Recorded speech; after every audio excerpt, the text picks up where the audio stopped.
have a headline, and I want to get your all's best guess on this right now. A new women's sport was added to the list of contact sports in the United States. Any guesses? Cheerleading. It's already boxing. What else can it be? How did you? No, Kurt got it right. Believe it or not, Wait, cheerleading. He got it right. How'd you do that? I didn't even take that serious. That is unbelievable. Cheerleading is now a contact sport, according to the Wisconsin Supreme Court, which had to rule on. Yeah, that's why I heard that on the news this morning. Evidently, there was a lawsuit in Wisconsin. All changes are driven by lawsuits nowadays. Is that the situation where the guy dropped the girl? Yes, everyone knows about this. Wow. Evidently her spotter, the girl's name was Brittany, and she was, it's called stunting, when they, flip in the air and fly through the sky and all of that. Well, her spotter on the ground dropped her, and she fell on her head, and I'm sure it must be serious, so that's not a laughing matter. But there was a lawsuit not only against the school district, but against the spotter who dropped her. It made it all. I know. Dangerous out there. I know. It made it all. Well, because they don't have helmets on. No. If you think about it. And actually, the rate of concussions in that sport is high, just like it's in yours. It's true. It's true. Can you imagine Can you picture a cheerleader wearing a helmet up there doing a little twirl? That's so unattractive for the girls out there. But who knows? It's on its way to having helmets out there. And they're talking about it in all sorts of sports, especially soccer. There's a band that can actually reduce the impact because think of how often they head the ball, and also the head-to-head collisions for two players going for the ball at the same time. They don't have helmets either. Concussions are a big deal. But, she sued, and it went all the way to the Supreme Court. Wow. And the Supreme no, I'm not kidding, AD. The Supreme Court said that because she's playing in a contact sport, accidental injuries are going to happen, and this is something that's going to reverberate, I think. Amazing. Cheerleading is officially a contact sport. So in other words, on a USC game day, we're going to see those girls in those beautiful cheerleader outfits wearing a helmet. Well, they don't do the stunting, AD. They're not. They're like they're not really cheerleaders. They're kind of song leaders, right? I mean, it's a SC game. I mean, what if the all they do is just when the victory players sign actually up there. to the sideline and she gets injured? What happens then?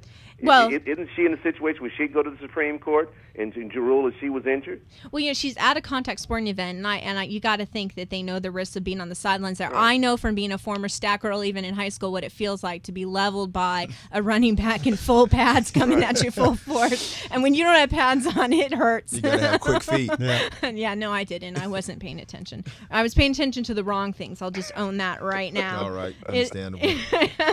It happened. A few other headlines I wanted to get your impressions about. Concussions are making it back into this time every year. I think they make it in the headlines. They use the Super Bowl as a platform to raise awareness and consciousness around this issue.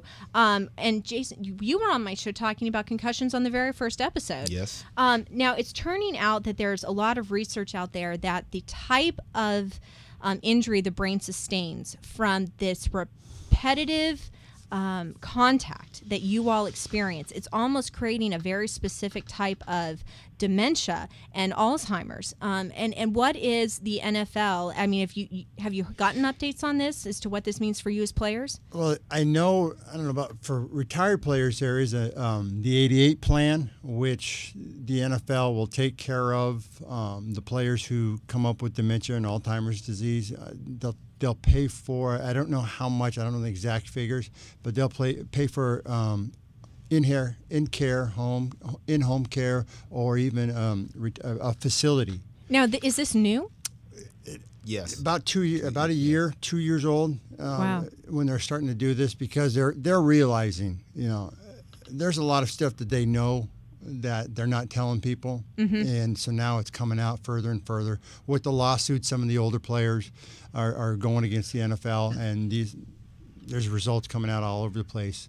So the NFL come up with the 88 plan, and there's a couple other ones out there as well. Wow. Well, I know that I've been working with Dr. Daniel Amon out of Newport Beach, and I can tell you for the last year and a half he's been working with me, and I take supplements now for, of course, my collisions, and I've had a couple concussions myself in my career, and he's talking about prevention. He knows anytime you put a helmet on and that is a collision, there's going to be some kind of trauma. I don't care who. All of us have had some kind of a trauma. Right. You put that helmet on, you're going to have trauma. So yeah. he's going to come out and address the Retired Player Association out here next month. Oh, good. He's Yeah, tell contacted Daniel Reggie I said. Berry here, who's part of the Retired Player Association. Yeah. And he's going to come, and he's actually going to show them a picture of my brain.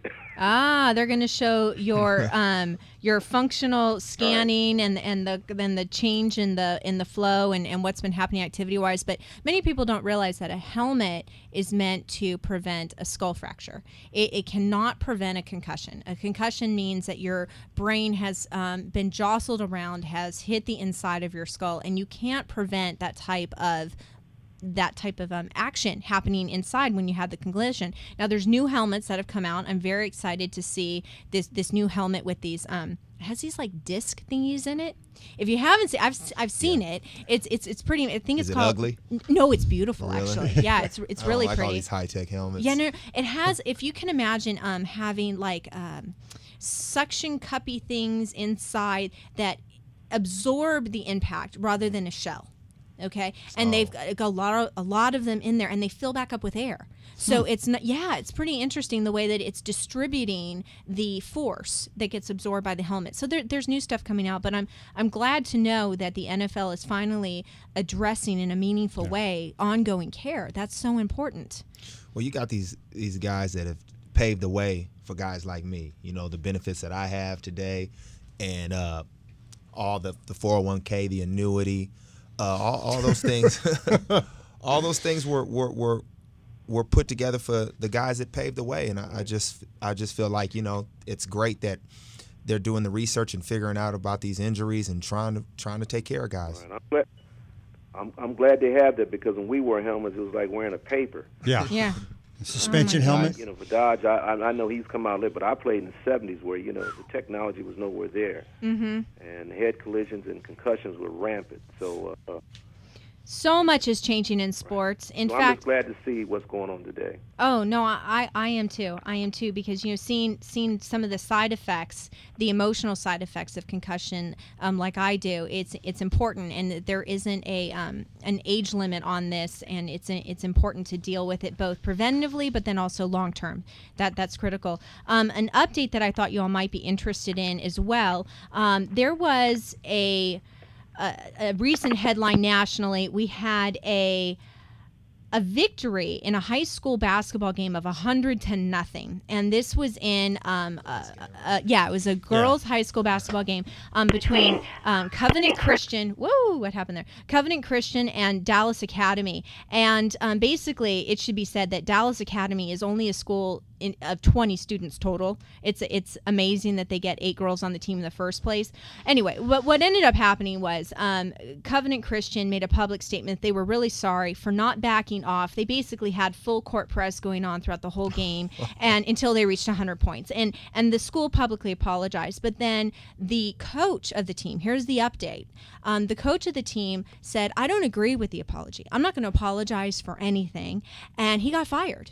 He got fired, and I'm really excited about that in a way, because if the coach doesn't agree with the value set of the parents and of the school in this type of a setting, because high school sports is about having fun, it's about staying healthy, it's about learning the structure of a game.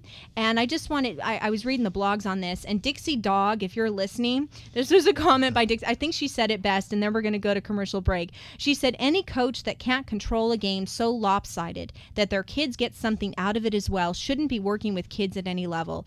In order to prevent this," she said, "you put others in. Change the positions so that they learn the entire game. Change the shooters. You pass a minimum number of times, and don't allow any three-point shots. If you still score, then so be it." I couldn't have said it better myself. So now you are updated here on the Dr. Casey Show. We're going to go to commercial one more time, and when we come back, we do have the NFL Mothers Association on the phone, and we're going to get a live report from Tampa. You're listening to the Dr. Casey Show. We'll be right back. KLAA AM 830.